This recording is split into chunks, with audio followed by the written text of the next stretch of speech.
Nosso tema de hoje, seguindo nossos estudos no livro de Atos dos Apóstolos, nosso tema de hoje: apesar de tudo, fale. Vamos lá, quero ouvir vocês, vamos, qual é o nosso tema? Apesar de tudo, fale. Para começo de conversa, Atos 21, vou fechar o capítulo 21 e vou avançar bem pelo capítulo 22, toda semana de quarta a domingo pela manhã também, como vai acontecer no domingo próximo, nós temos trabalhado o livro de Atos. E eu estou louco para terminar logo Atos, para entrar em 1 Coríntios, que é um livro muito polêmico e interessante para o nosso crescimento, viu? Atos 21, do 37 ao 40 e 22, 1 e 2. Atos 21 agora, 37 ao 40, para fechar o capítulo 21, e entrando no capítulo 22, 1 e 2, só para título de conversa inicial, tá bem? Diz assim a palavra do Senhor: quando os soldados estavam para introduzir Paulo na fortaleza, ele perguntou ao comandante: posso dizer-te algo? Você fala grego? Perguntou ele. Não é você o egípcio que iniciou uma revolta e há algum tempo levou 4.000 assassinos para o deserto? Paulo respondeu: sou judeu, cidadão de Tarso, cidade importante da Cilícia. Permite-me falar ao povo. Tendo recebido permissão do comandante, Paulo levantou-se na escadaria e fez sinal à multidão. Quando todos fizeram silêncio, dirigiu-se a eles em aramaico: irmãos e pais, ouçam agora a minha defesa. Quando ouviram que lhes falava em aramaico, ficaram em absoluto silêncio. Amém? Só para a gente poder começar, nós vamos voltar a esse texto no decorrer da mensagem. Se você é verdadeiramente um crente em Jesus, você já passou pela situação que eu vou apresentar agora. Quantas vezes você já não sentiu o Espírito Santo falando dentro de você que você deveria abrir a boca e falar de Jesus para alguém em específico?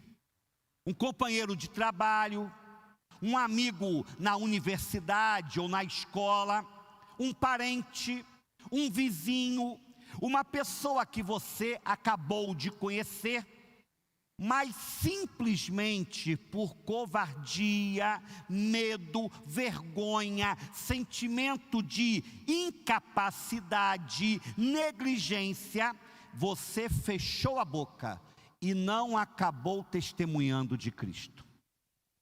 Quantos já passaram por isso? Pode levantar a mão aí, por favor. Eu sei, praticamente quase todos, se não todos. Houve um determinado momento no ministério de Paulo que ele se sentiu constrangido a não pregar o evangelho de Jesus. Ele sentiu-se impelido a ficar calado, porque a sua vida corria grande risco, risco de morte. Mas veja o que o Senhor disse a Paulo. Vamos voltar um pouquinho aí, em Atos 18, versos 9 e 10. Atos 18, versos 9 e 10, só voltando um pouquinho só voltando um pouquinho. Já vimos aqui esse capítulo, mas eu quero só voltar para a gente poder se lembrar.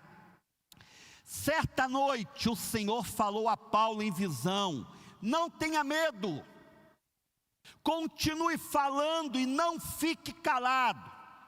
Nas versões tradicionais, tem aquela parte que diz: não temas, mas fala e não te cales.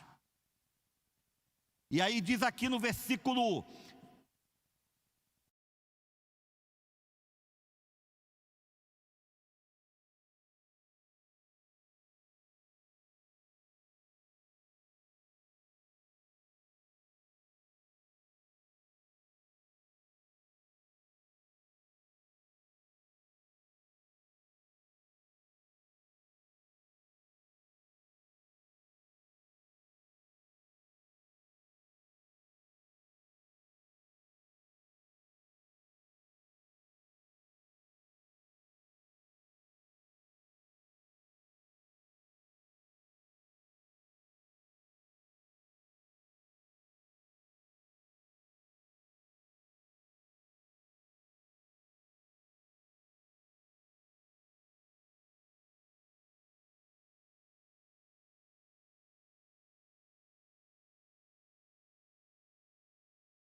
incitando a multidão contra ele.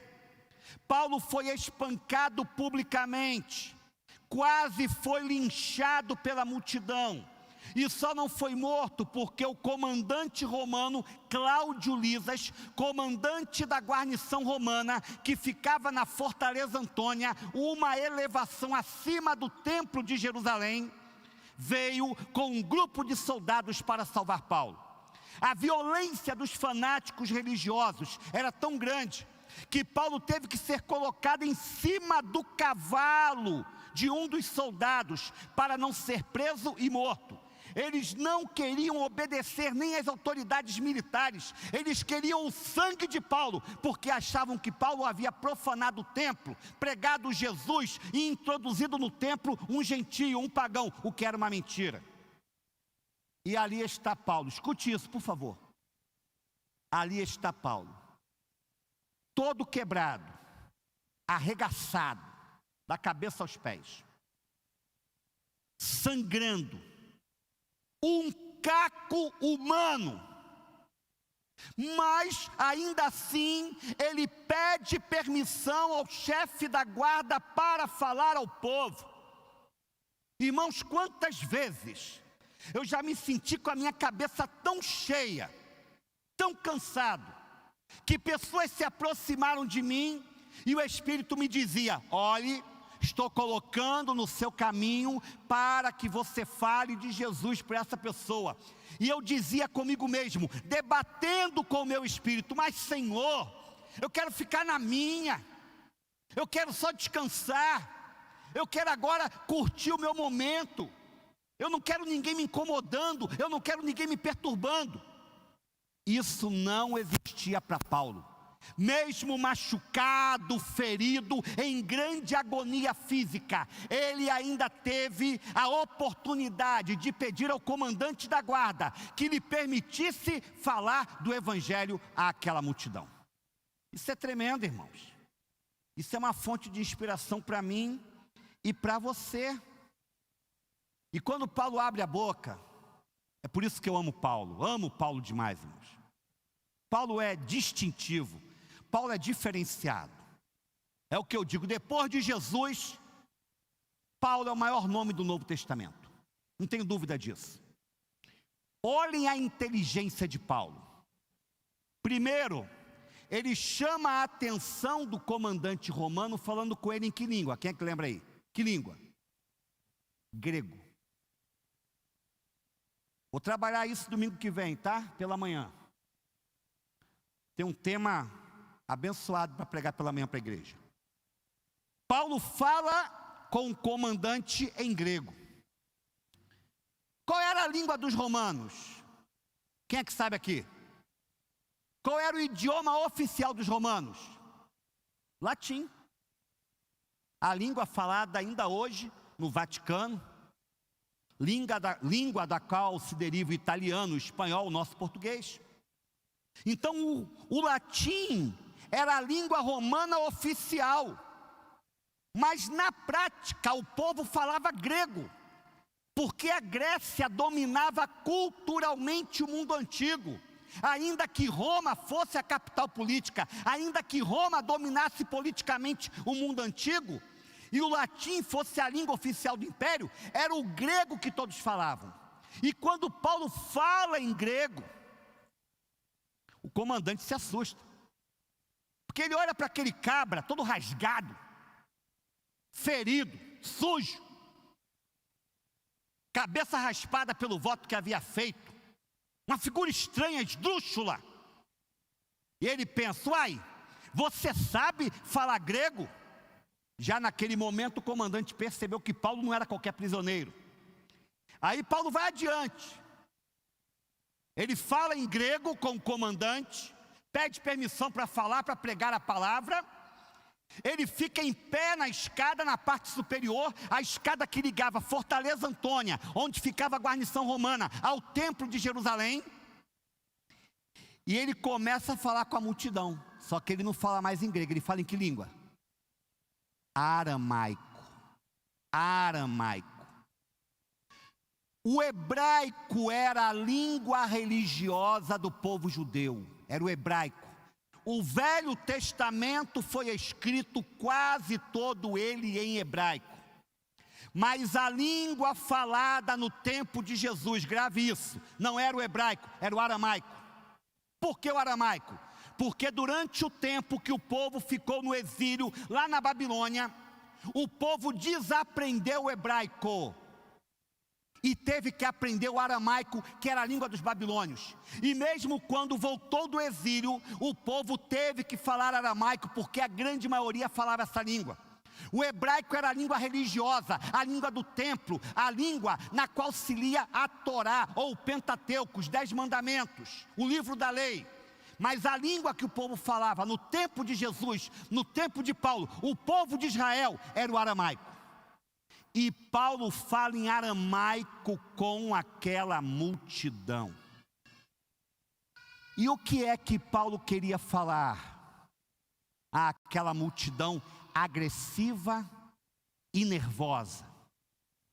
Ele queria amaldiçoar aquele povo que o havia machucado, que o havia ferido, que queria matá-lo. Paulo queria vociferar contra os castigos, as agressões que ele recebeu? Não, irmãos. Paulo queria simplesmente testemunhar do Evangelho de Jesus, dar o seu relato pessoal de como ele conhecera Jesus. E eu quero ir para o testemunho que Paulo deu, para nós aprendermos algumas coisas nessa noite. Você precisa entender nessa noite o que significa testemunhar de Jesus. O que significa falar de Jesus na prática, sendo fiel à palavra de Deus. Vamos lá, Atos 22, do 3 ao 5. Atos 22, do 3 ao 5. Olha o que diz. Então Paulo disse: sou judeu, nascido em Tarso da Cilícia, mas criado nesta cidade. Fui instruído rigorosamente por Gamaliel na lei de nossos antepassados, sendo tão zeloso por Deus quanto qualquer de vocês hoje. Persegui como vocês os seguidores deste caminho até a morte, prendendo também homens como mulheres e lançando-os na prisão, como o podem testemunhar o sumo sacerdote e todo o sinédrio. Deles cheguei a obter cartas para seus irmãos em Damasco, e fui até lá, a fim de trazer essas pessoas a Jerusalém como prisioneiras para serem punidas. Resumindo, o que foi que Paulo disse por causa do seu testemunho? Ei, povo, me escutem, vocês que são zelosos da lei, vocês que acham que estão cumprindo a vontade de Deus ao quererem me matar, deixa eu explicar uma coisa para vocês. No meu passado, eu também agi como cada um de vocês. No meu passado, eu também já quis matar os cristãos e matei vários. Eu entendo perfeitamente esse sentimento de indignação de vocês contra mim, porque eu já o senti contra outros cristãos. Portanto, eu sei muito bem o que vocês estão sentindo agora. Você já percebeu? Vamos ser francos aqui. Como alguns falam de Jesus, como alguns pregam o Evangelho a quem não faz parte ainda dessa fé, com um ar de superioridade, de orgulho, botando o dedo na ferida do pecador, como se de fato aquela vida fosse desprezível, irremediavelmente perdida, e ele, que é um crente em Jesus, salvo por Jesus, está num patamar de superioridade.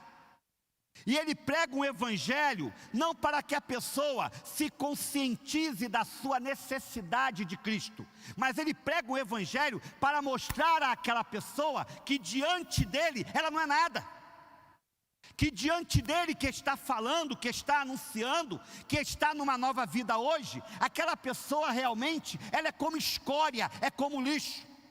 Há muita gente que transmite essa ideia quando prega, a ideia de que está num patamar maior, melhor, superior em relação àquele a quem se fala de Jesus. Gente orgulhosa, gente arrogante, que se esqueceu de onde saiu, que se esqueceu de onde veio, que se esqueceu do que praticava. Não é assim que se prega, irmãos. Quando Paulo lembra o seu passado, ele está dizendo para aquele povo: eu já fui como vocês. Alguém disse o seguinte, eu acho linda essa frase, eu me esqueci o autor dela. Não sei se foi Billy Graham, não sei se foi Moody, não importa, importante é a frase. Pregar o evangelho é a mesma coisa de um mendigo anunciando a outro mendigo onde ele pode encontrar pão. Pegou? Entendeu isso aí? Pregar o evangelho é a mesma coisa de um mendigo anunciando a outro mendigo onde ele pode encontrar pão. De certa forma, irmãos, todos nós somos como mendigos espirituais, e o que prevalece em nós é a graça de Jesus. Você está aqui pela graça. O que diferencia você daquele seu familiar, daquele seu amigo, beberrão, adúltero, é a graça. Você não é melhor do que ninguém, é a graça que lhe torna especial. E isso não vem de você, é dom de Deus. Não vem das obras para que ninguém se glorie, a salvação em Jesus. Segunda verdade sobre o testemunho. A primeira, para a gente poder lembrar: quando você for falar de sua conversão, mostre que você sabe muito bem o que significa ter estado do outro lado. Quero que você entenda isso. Quando você for falar de sua conversão, mostre que você sabe muito bem o que significa ter estado do outro lado. É a primeira verdade. A segunda verdade é a seguinte: quando você for falar de sua conversão, mostre que evangelho é simplesmente sinônimo de um encontro com Jesus. Quando você for falar de sua conversão, mostre que evangelho é simplesmente sinônimo de um encontro com Jesus. Vamos avançar, Atos 22, do 6 ao 13. Atos 22, do 6 ao 13. Olha o que diz. Paulo dá o seu testemunho, e olha o que ele fala. Por volta do meio-dia, ele está contando a história da vida dele. Ele está contando sobre como ele encontrou Jesus.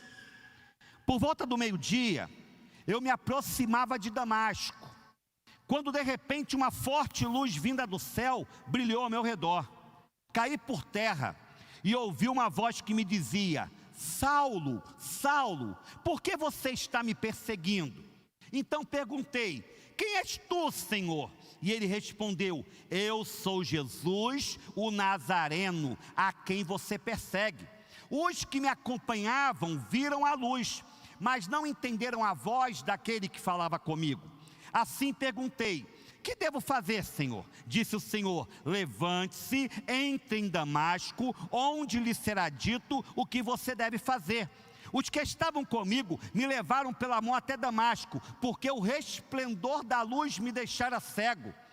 Um homem chamado Ananias, fiel seguidor da lei e muito respeitado por todos os judeus que ali viviam, veio ver-me e, pondo-se junto a mim, disse: irmão Saulo, recupere a visão. Naquele mesmo instante pude vê-lo. Vamos lá.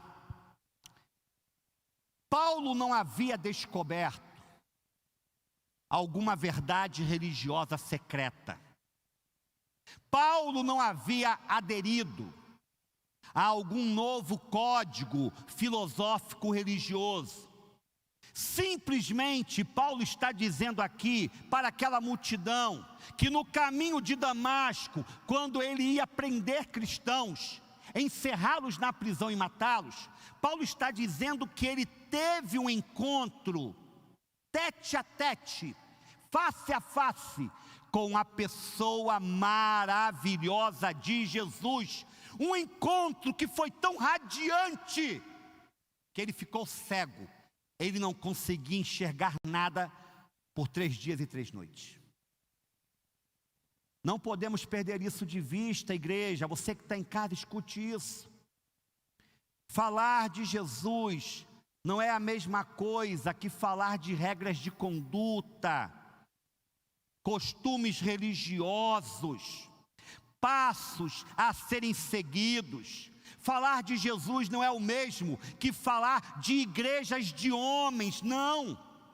Falar de Jesus é simplesmente anunciar o encontro que você já teve com Ele. A forma como Ele veio ao seu encontro, onde você foi alcançado por Ele. No domingo à noite, quando acabou o culto, um irmão veio dizer para mim: pastor, sabe como eu conhecia Jesus? Eu não conhecia Jesus numa igreja, eu não conhecia Jesus num culto na minha casa, um culto convencional, um culto tradicional. Eu conhecia Jesus num leito de hospital, quando eu estava sozinho em outro país, lá na Europa. E no momento que eu me vi solitário, no momento que eu me vi abandonado, no momento que eu me vi totalmente entregue à minha própria sorte, eu falei: Jesus, se Tu és o Filho de Deus, cura-me agora, e eu vou Te seguir pelo resto da minha vida. E naquele momento Jesus salvou aquele homem. Entende? Cada um de nós tem um encontro. Eu já lhes falei, meu encontro com Jesus foi num cemitério. Talvez o seu encontro tenha sido num culto normal, de domingo à noite. Mas muitos aqui se converteram na solitude do seu quarto, no momento de angústia e desespero, numa palavra qualquer dita por um amigo, não importa. O que importa é que você tem que entender: conversão é sinônimo de ter um encontro com Jesus. E é isso que falta à igreja de hoje compreender. Vocês já viram que fenômeno interessante? A onda de franquias religiosas. Já viram isso aí? Igreja da Lagoinha, Igreja Batista Atitude, a que a mulher do presidente congrega. Igreja Vitória em Cristo, do Silas Malafaia. Como é que nasce uma igreja, irmãos? Preste atenção. Como é que a gente aprendeu lá atrás que nasce uma igreja? Uma igreja nasce num trabalho que é um ponto de pregação, no lar, numa casa, com um grupo de irmãos que vão se reunindo, comungando, congregando, ouvindo a palavra. E aquele grupo vai criando afinidade, aquele grupo vai criando laços espirituais entre si com Deus. E o trabalho vai crescendo, e pessoas novas vão chegando, até que aquele trabalho que estava numa casa ou num ponto de pregação vira uma igreja. Mas mudou, acabou isso, irmãos. Acabou isso. Como é que nasce uma igreja hoje? Me chega uma mega igreja, compra a melhor área que tem, bota lá o rótulo, a placa de que ela é da Lagoinha, de que ela é da Atitude, de que ela é da Vitória em Cristo. E quando você vê no dia da inauguração, já tem 500 membros. Como é que pode isso? Uma igreja que já nasce do nada com 500 membros. Sabe por quê? Porque o interessante não é o Jesus que é conhecido, é a igreja que é conhecida. Como é que as pessoas evangelizam hoje? Você faz isso muitas vezes. Eu sei que você faz. Fulano, eu queria convidar você para ir na minha igreja. Ainda bem que ainda tem gente que faz esse convite ainda, menos pior. Nós chamamos as pessoas para a igreja. Nós não as chamamos para Jesus. Essa é a verdade. Estou aqui falando alguma mentira, irmãos? Nós chamamos as pessoas para a igreja, e quanto melhor for o movimento naquele lugar, mais forte é o nosso convite. Mas isso não é evangelho verdadeiro. O evangelho verdadeiro é conhecer a Cristo com intimidade, numa experiência pessoal de conversão, sabendo que é Jesus que veio ao seu encontro e mudou a sua vida. Não é uma igreja. Igreja é consequência. Consequência. Opa, 7h43. Última verdade da noite. Estou sabendo que eles estão parando até carros, viu? Alguém sabia disso já? Eles estão parando carros depois das 8 em circulação, perguntando de onde você vem para onde você vai. Então, se alguém for preso hoje, não coloque a culpa em mim. Diga que você está voltando da igreja e mande conversar com o seu pastor. Mas não diga onde eu moro não, por favor. Não quero ser visitado pela polícia tarde da noite não, pelo amor de Deus. Vamos lá então, terceira verdade, para fechar aqui, para encerrar o nosso bate-papo. Quando você for falar de sua conversão, não apenas mostre que você sabe muito bem o que significa ter estado do outro lado, não apenas mostre que o evangelho é simplesmente sinônimo de um encontro com Jesus, mas também mostre que você foi separado para uma missão. Amém, igreja? Quando você for falar de sua conversão, mostre que você foi separado para uma missão. Vamos lá. Atos 22, do 14 ao 21. Paulo está pregando a sua experiência com Deus. Paulo está falando do seu encontro com Jesus. E olha o que ele diz a partir do versículo 14. Então ele disse: o Deus dos nossos antepassados o escolheu para conhecer a sua vontade, ver o justo e ouvir as palavras de sua boca. Você será testemunha dele a todos os homens, daquilo que viu e ouviu. E agora, que está esperando? Levante, seja batizado e lave os seus pecados, invocando o nome dele. Quando voltei a Jerusalém, estando eu a orar no templo, caí em êxtase, e vi o Senhor que me dizia: depressa, saia de Jerusalém imediatamente, pois não aceitarão seu testemunho a meu respeito. Eu respondi: Senhor, estes homens sabem que eu ia de uma sinagoga a outra, a fim de prender e açoitar os que creem em ti. E quando foi derramado o sangue de tua testemunha Estevão, eu estava lá, dando minha aprovação e cuidando das roupas dos que o matavam. Então o Senhor me disse: vá, eu o enviarei para longe, aos gentios, aos que não são judeus, aos pagãos deste tempo. Grave essa verdade que eu vou lhe dizer agora, por favor.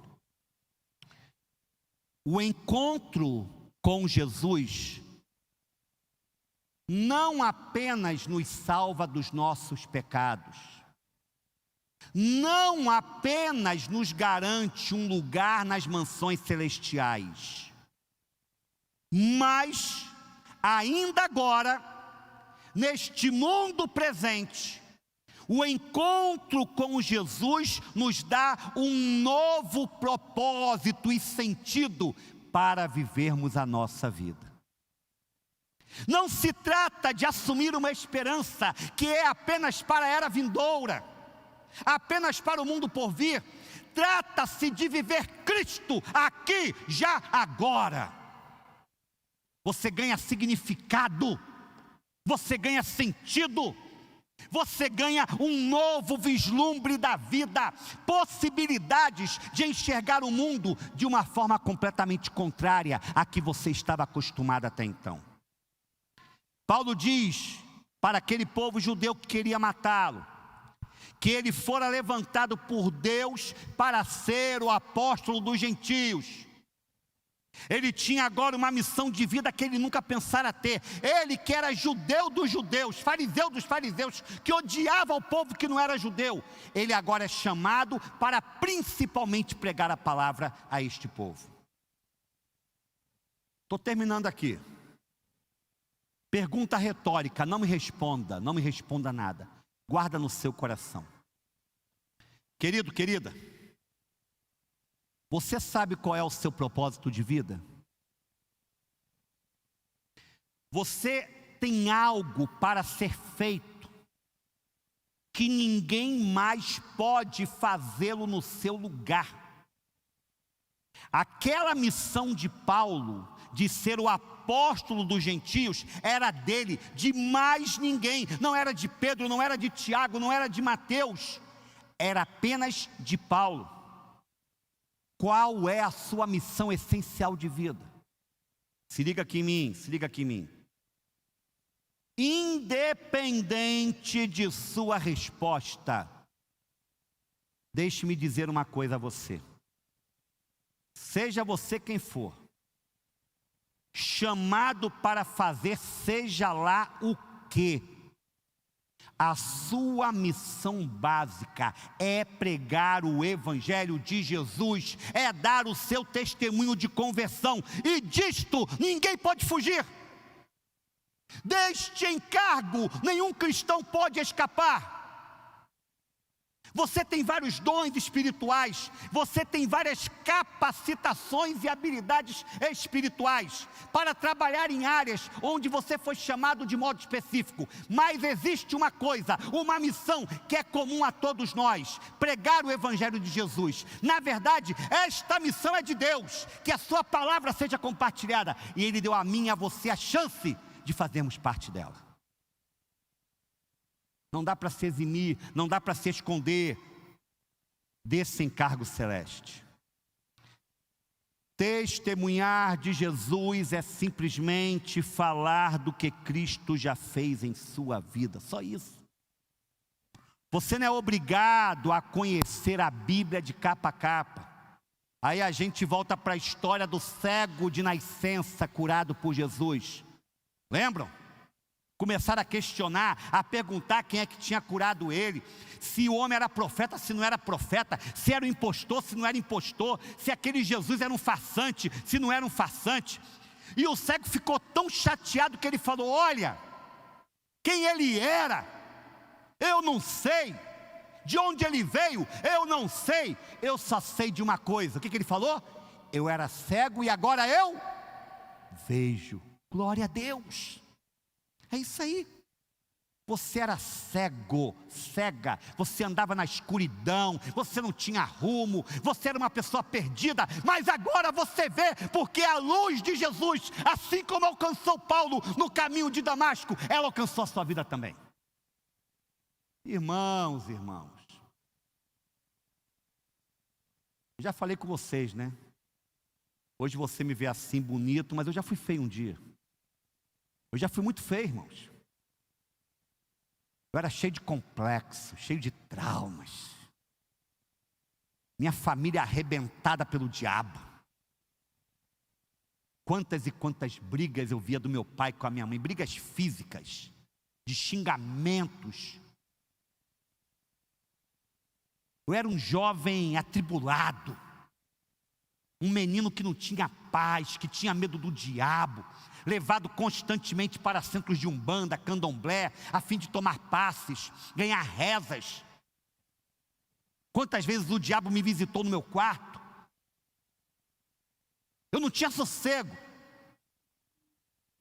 Mas no momento que eu conheci Cristo como meu Senhor, no momento que Ele veio ao meu encontro e entrou no meu coração, a minha autoestima foi renovada.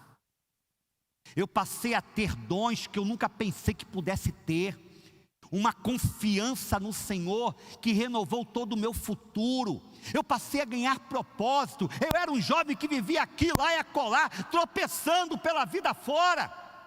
E vários do meu tempo foram mortos por envolvimento no tráfico de drogas, encontrados em buracos, em valões, desovados em lugares ermos e desertos. E eu estou aqui hoje como um pregador do Evangelho, porque Jesus me deu sentido, Jesus converteu o meu coração, Ele me deu uma nova vida.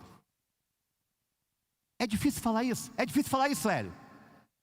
Quando você sabe de onde você veio e o que Jesus fez em você. É difícil falar isso, irmã Eudete? Quando a gente sabe de onde a gente veio e a obra que Cristo fez por nós. Não é difícil, irmãos. Evangelizar, testemunhar, é falar de sua experiência com Cristo. Acabou. Sabe qual é o problema hoje dessa igreja do século 21? Me perdoa dizer isso aqui, tá? Nem está aqui nas minhas anotações. É o Espírito que está falando.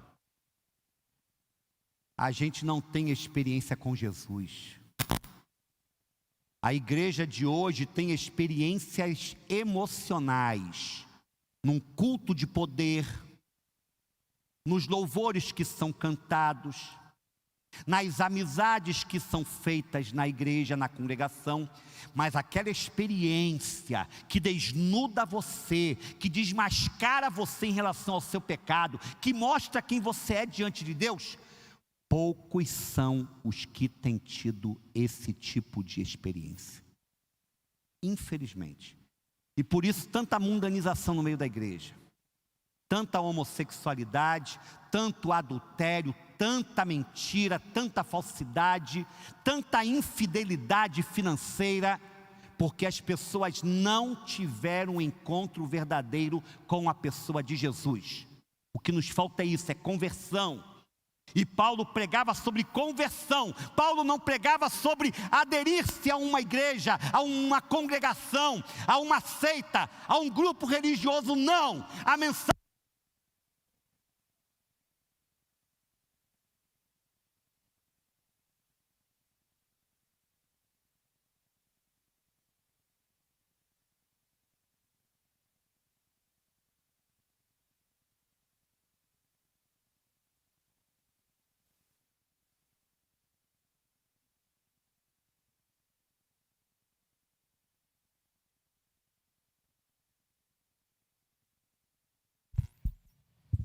Alô? Já falei o que tinha que falar, irmãos. Vamos orar? Vamos ficar em pé, já são 7:55. Vamos falar com Deus. Senhor amado, Senhor querido, em nome do Teu Filho Jesus, tem misericórdia. Tem misericórdia do Teu povo, tem misericórdia da Tua igreja, tem misericórdia, Senhor. Nos dá uma visão espiritual do reino, que nos leve a refletir se somos de fato convertidos ou não ao Senhor. Dá à Tua igreja uma experiência real com o Senhor, uma experiência tamanha que não nos permita ficarmos calados quando estivermos diante de uma outra pessoa que não Te conhece, mas que abramos a boca com autoridade espiritual que vem do céu, e possamos simplesmente compartilhar daquilo que temos vivido, daquilo que temos experimentado a cada momento. Desperta a Tua igreja, aqueles que estão dormindo, sacode os que precisam de uma experiência contigo verdadeira e real, em nome do Senhor Jesus, amém.